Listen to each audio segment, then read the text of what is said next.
Dear God, I know I don't believe in you, but since I'll be starting Catholic school soon, I thought I should at least practice. Let's see, what do I want? I want Lisa to realize what a bitch she is and feel really bad and apologize for how she hurt me and know how much I still love her. In spite of everything, I still want Paul to win the election tomorrow, not that cunt Tracy. Oh, and I also want a really expensive pair of leather pants, and someday I want to be really good friends with Madonna. Love, Tammy. Dear God, thank you for all your blessings. You've given me so many things like good health, nice parents, a nice truck, and what I'm told is a large penis, and I'm very grateful. But I sure am worried about Tammy. In my heart, I still can't believe she tore down my posters, but sometimes she does get so weird and angry.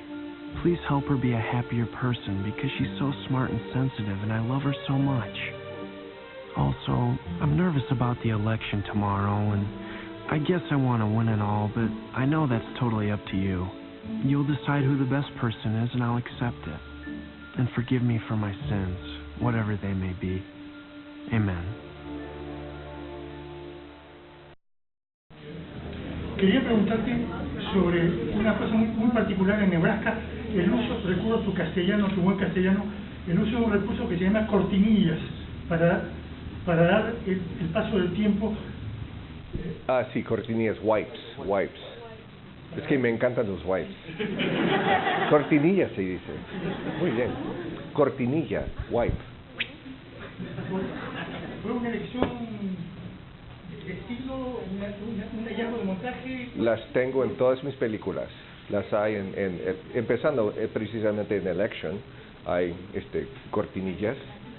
A propósito de Schmidt, sí, Entre Copas, mucho. Descendientes, una. ¿Por qué? Porque es un instrumento de montaje que me encanta. I love it. You know who used wipes a lot was Kurosawa. Even in his most dramatic films, Kurosawa always used wipes. Ahora se acostumbra mucho en Hollywood trabajar con actores que se lleven bien, que haya química, porque tienen que ensayar, ¿no es cierto? Tienen que trabajar. Entonces, yo lo que quería saber era, en tu caso, digamos, personal, por tus películas uno se da cuenta que los actores son muy importantes, sobre todo los protagonistas. Entonces, da la impresión de que tú eres el que tiene que decidir quién es el actor que va a ir. Y entonces, la idea es que desde el guión probablemente tú ya sabes quién va a ser el personaje, qué actor es el que lo va a interpretar. When writing the script, I often think of actors, but not necessarily actors from the present. No necesariamente en actores actuales, sino tal vez del pasado. Por ejemplo, en Citizen Ruth, para la protagonista estaba pensando en Julieta Massina. Or when I was writing about Schmidt, I thought about William Holden. I think it's very dangerous to think about. I mean, look, when I'm writing the script, it's more like writing. It's a little bit more literary. Because el personaje está un poco borroso. And I think it's dangerous, too, to think too much about what actor, because what if you don't get the actor? When I was writing about Schmidt, I knew that Jack Nicholson would be the first actor to read the script, but I didn't write it specifically for Jack Nicholson. What did you really think of me? Deep in your heart. Was I really the man you wanted to be with? Was I? Or were you disappointed and too nice to show it?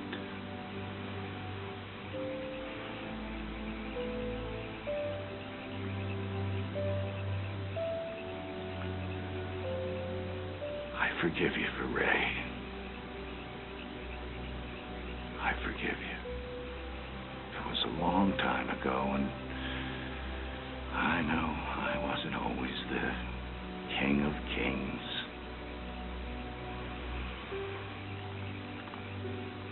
I let you down. I'm sorry, Helen. Can you forgive me? Yeah, and we can't underestimate the beauty of the process of casting. And it's beautiful. Why? Because each new person you meet in life, you know this, you could never describe fully before meeting that person. So when I'm casting, I love very much auditions, and I want people to come in and show me who they are. And then ideally what I put into the film is something much greater than anything I could have conceived. Un poco para poder saber cuáles han sido las influencias, las 2 o 3 películas más influyentes para Alexander Payne, en poder decir, estas son las películas que han marcado, estas son las películas que me han dejado boquiabierto y las que han dicho vale la pena hacer cine. A veces uno puede considerar un Taxi Driver de Scorsese, uno puede decir un Terry Gilliam en Brasil hasta vencer la dificultad del estreno, pero ¿cuáles han sido aquellas películas que han marcado? Pues hay muchas, but perhaps in my life the films which I've most returned to for a certain inspiration. Look, all my life I've loved Modern Times, Tiempos Modernos, de Chaplin. I saw it when I was 5. I saw it 6 months ago. I just love that film. Yeah, and obviously from Chaplin you see that you can make social commentary, serious social satire, social commentary, while still completely entertaining and making people laugh.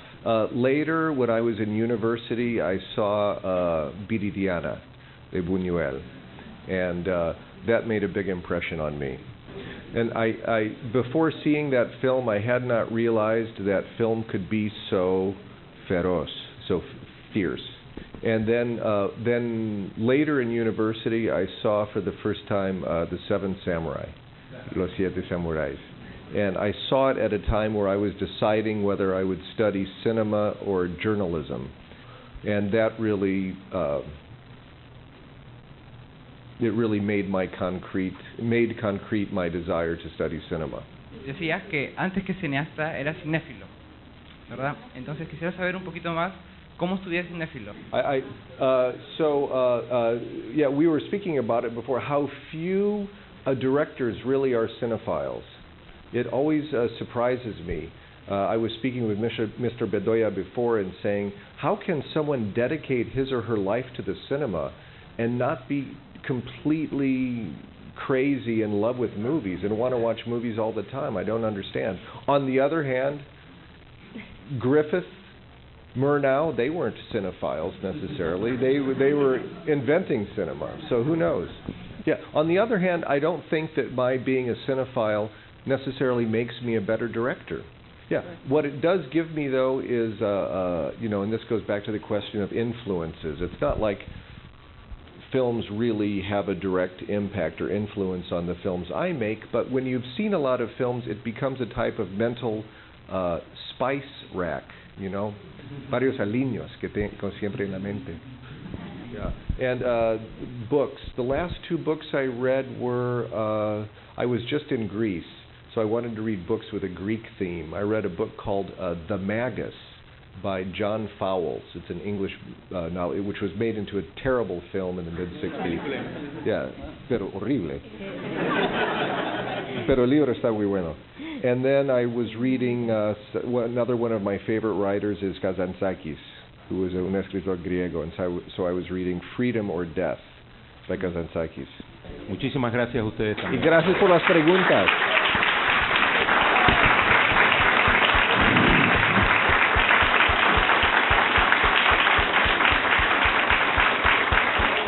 Who cares about this stupid election?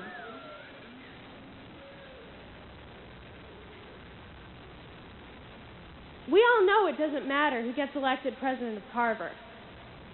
Do you really think it's going to change anything around here? Make one single person smarter, or happier, or nicer? The only person it does matter to is the one who gets elected.